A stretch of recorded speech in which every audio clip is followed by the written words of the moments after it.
Hey guys, so after my trip to the Smoky Mountains along the Appalachian Trail, I got a lot of questions about the type of gear I used.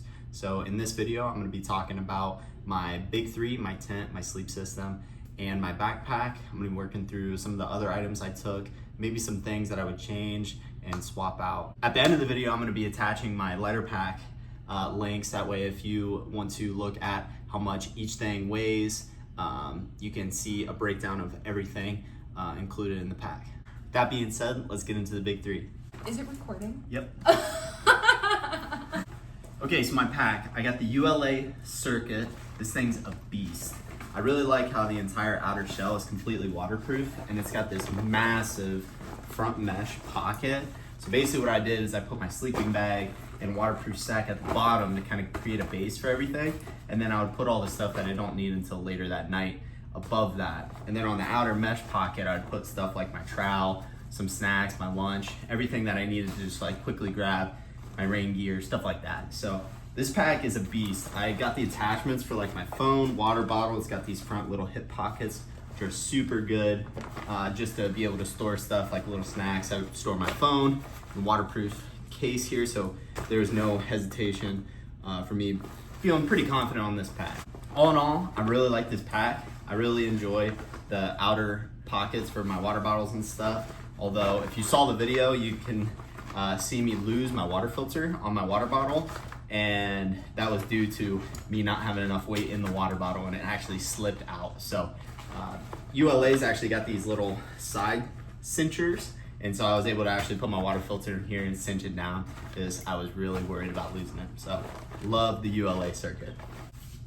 All right, my sleeping bag. So I got the Paria quilt. It's the Paria 15 down quilt. So it's an actual down quilt, and this thing is like super lightweight. And right now it's in the uncompressed version. So down, you can't compress it if you didn't know. So you got to kind of store it like kind of fluffed up, or else the feathers will actually kind of compress up and lose their ability to keep you warm. So this thing is like super lightweight. I was able to pack it down into, a super small area in my pack, and this thing was super bulletproof. I went in the Smoky Mountains in May, and so it was kind of cold.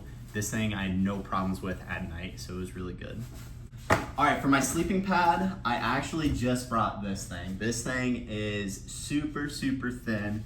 So there's different ways of looking at sleeping bags. You got inflatable ones, then you got these like foam style. This foam style was really nice for me taking breaks throughout the day, but honestly, sleeping on it sucked. It was not fun at all. I actually just invested in a new inflatable sleeping bag, so I'm looking forward to that. I think it was good in concept, and maybe if I was really exhausted, I'd have a lot better time sleeping, but this thing on the shelter floor did not really treat me too well. You basically had to be sleeping on your back, and I'm a side sleeper, and so it was really hard on my hips. But all in all, this thing can't break. It did what it needed to do for the 5 days I was out there.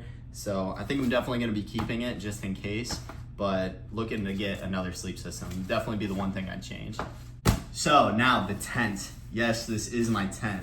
This is the Durston X Mid 1. This thing is a beast.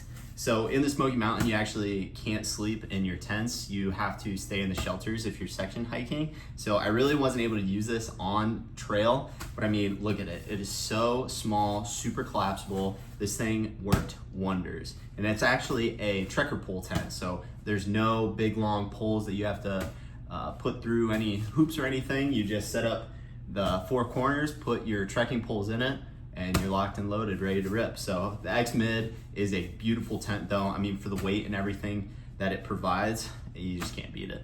All right, so food. Food was interesting to say the least. So I brought my stove with me, and for about every single meal, I'd have some sort of version of ramen noodles, dehydrated food, or like instant mashed potatoes.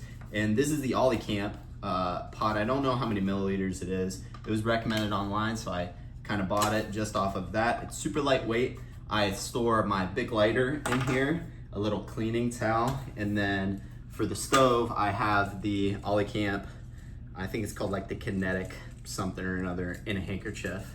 Gonna be cutting this handkerchief, it's way too big.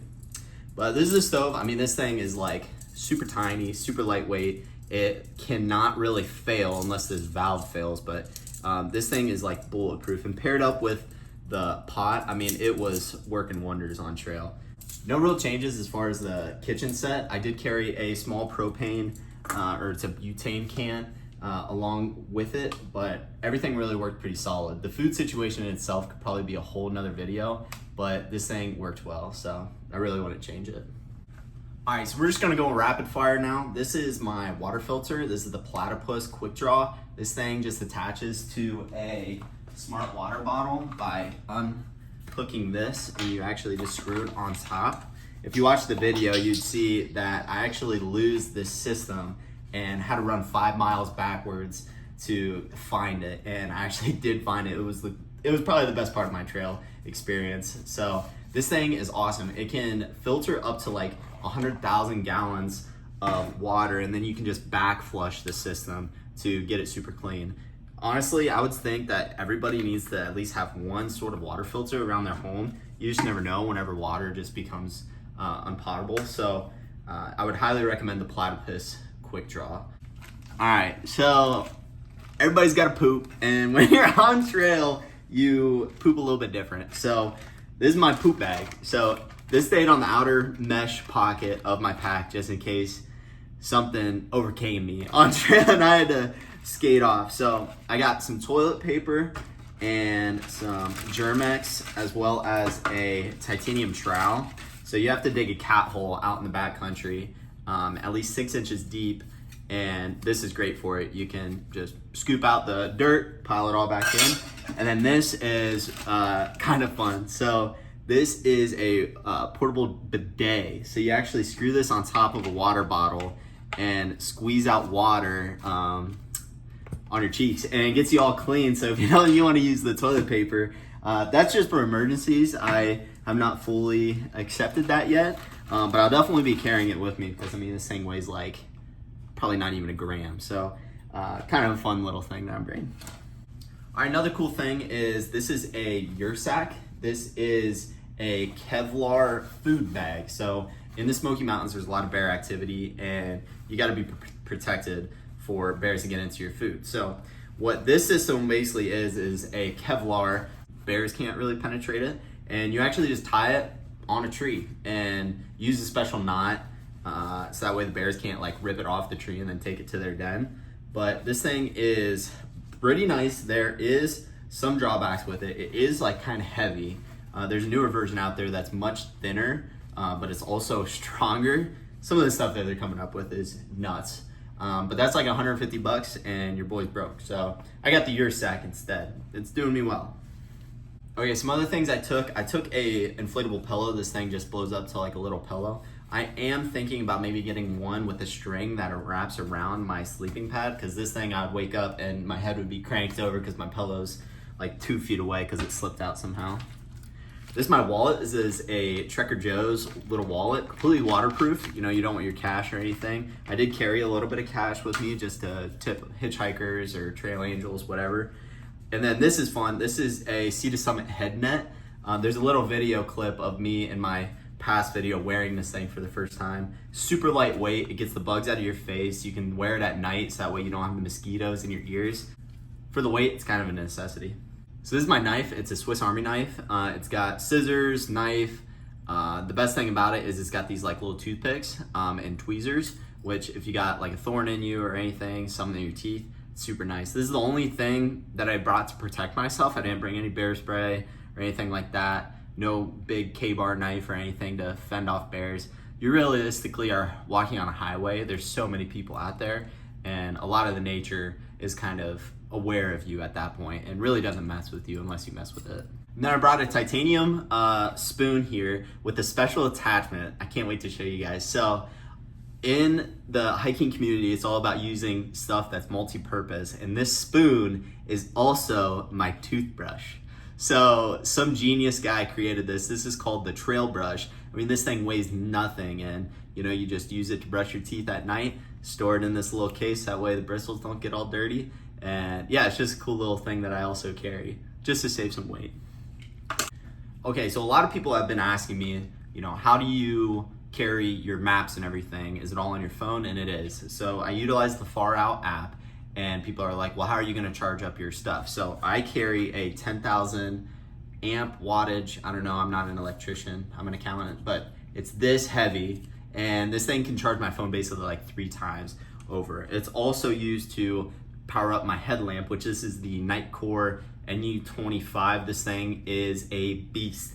If you're looking to get into hiking and you want something super lightweight, but also super bright, Nightcore, you can't go wrong.